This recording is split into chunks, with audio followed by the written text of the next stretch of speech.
Jane. Thank you. Everybody hears me? Yes. I'm going to share my presentation to start with. One sec. Yes, and of course it didn't stay there where I wanted to stay. There we are. Pump up your CV. By me. I've heard two people, I think, coming in with the same name, Flo, which is nice. I was doing this. This is what we're going to talk about today. Before that, I just want to let you know who I am. My name is Flor, as I said. I was born in Lima, South America. Although I've been living in the Netherlands for almost 40 years, so I'm kind of half Dutch, I can say.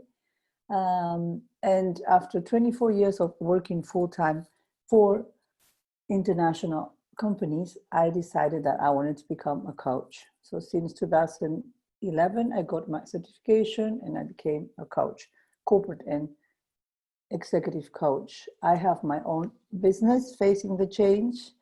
I have different services, but among them, there is career coaching. So I do career coaching where I also touch on job search, job application, or maybe one session to help people how to get through job interviews. So that's why I guess the team thought, hey, about CV, Flo can talk about. And that's what I'm going to talk to you about. Not maybe the layout or how it should look, but more what do you need to have in there. So as a good coach, I'm going to start, and I know there are many coaches in there now.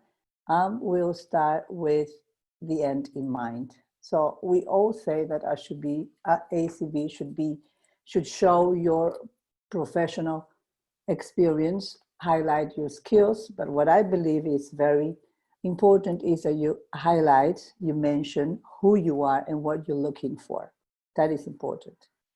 And how you can do that? It's by making it easier and quick to read for recruiters and hiring managers, because you're one in the pile of 100 CVs. So it needs to be quick to read, easy to read, and not too long, as we all know. Nowadays, the first rounds of CV screening are done by the robots, IA. So we need to make sure that we choose or we use the correct terminology of the company or the role. That helps. Like I said, short, clear, and concise, not too long. And I also believe that we should have one master CV. So one that you can, it could even be 4 pages. It's going to be for you. It's going to be everything that you have done from day one. And this CV, you're going to change, adjust to every job application, right? Then my next slide, and it happens what just happened. Oh yeah, that's it. We're going to talk about the basics of a CV layout. And this is something that I think we all know. I'm just going to go through it, but I'm sure we all know, because you can get information about CVs. Like we have so many people now because it's a hot topic, but it's also, you can find a lot on the internet.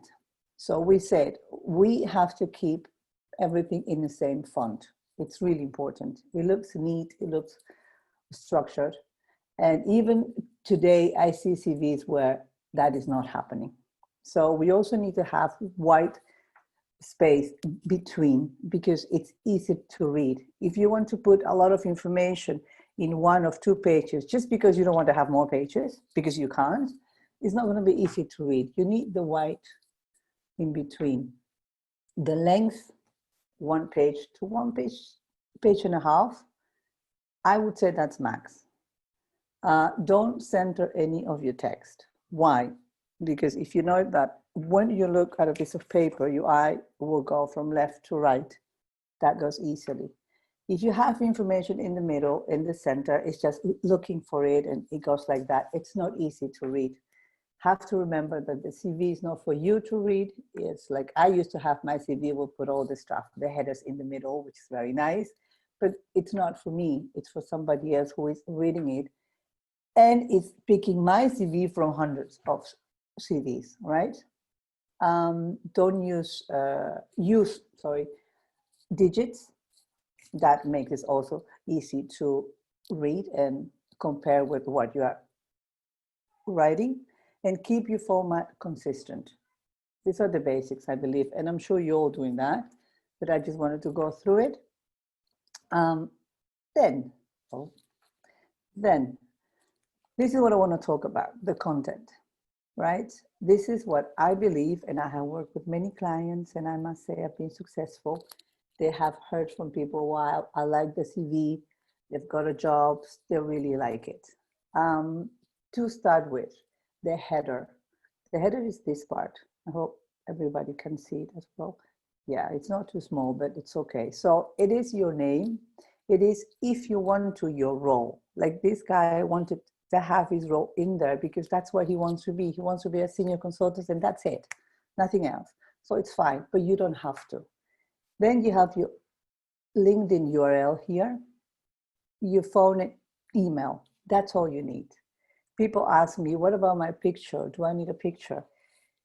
If you go to your LinkedIn, you click it here, you already see your picture on your LinkedIn. So do you need it? If you like it, yes, but it's not a need. And if you have this in here. So that's the header. That's all you need. I know you want to put how old you are, where you live, the location. You can, you may, but this is what this will be enough. Then you go to your profile. This is important. This is the part where you describe yourself. And we're going to go into that as we go along with this, with the slides, right? Your profile, you define who you are in here, basically. And then there is this very special, important part, the skills, competences. This is what you mentioned here. The work experience, which should be the last 10 years, right? Relevant information.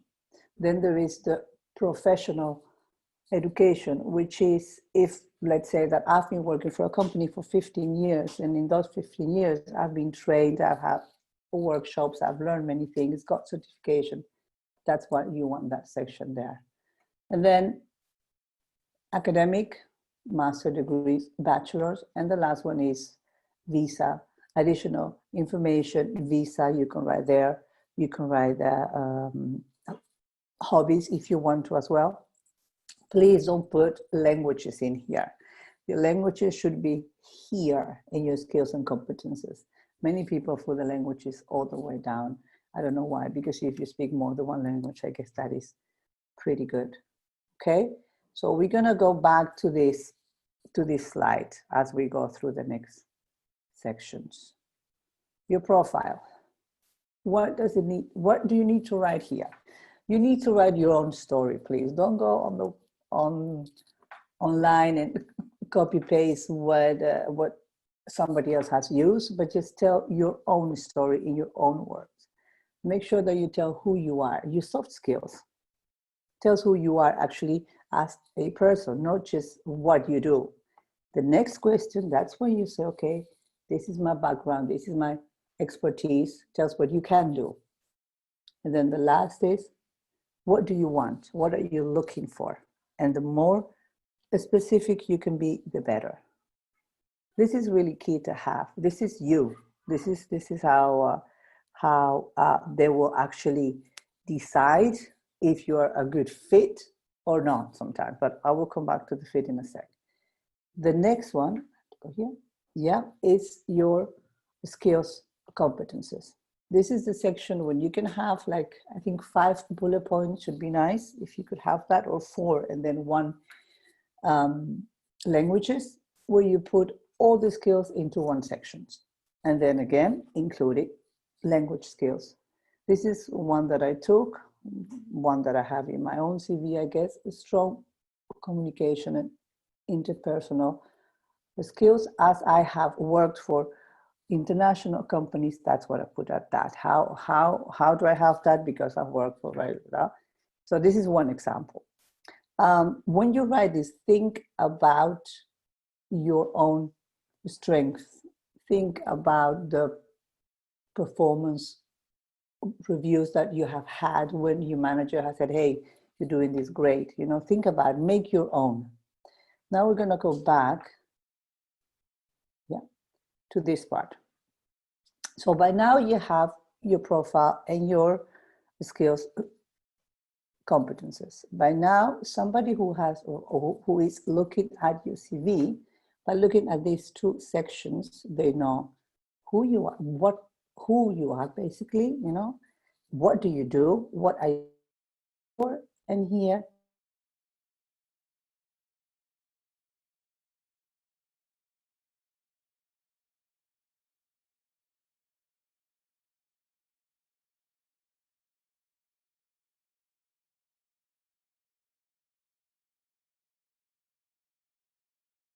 helps you also with job interviews. I just wanted to mention that I know this is not a job interview session, but whenever you sit in front of the hiring manager, there are three things they look at. One, they want to see, show me how much you want the job, right?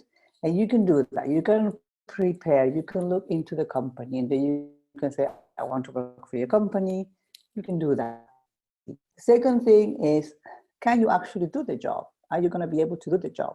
Of course, you can do that as well. You have it on your CV, you tell your story, tell your experience, you sell yourself, that's great. But the third point is the fit. And you have nothing to say there. It's all up to the hiring manager to decide if you fit within the team that he or she has. So the information that you put in here is then key for him to read and say, okay, she could be somebody who's going to fit in the team or not, right? So that's what I believe you should put effort on writing these two sections. So now we're going to move to work experience. We all know we need a company name, job title, location, dates of employment. That's fine. And what I usually read is a list of responsibilities. I have on this, I'm responsible for that. But this section should show more your achievements.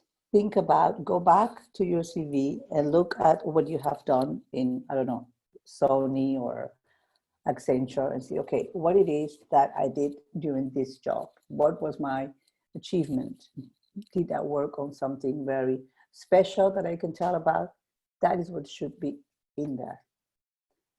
Like I said again, I'm saying again, section here should be aligned to the left. Improves how you read it.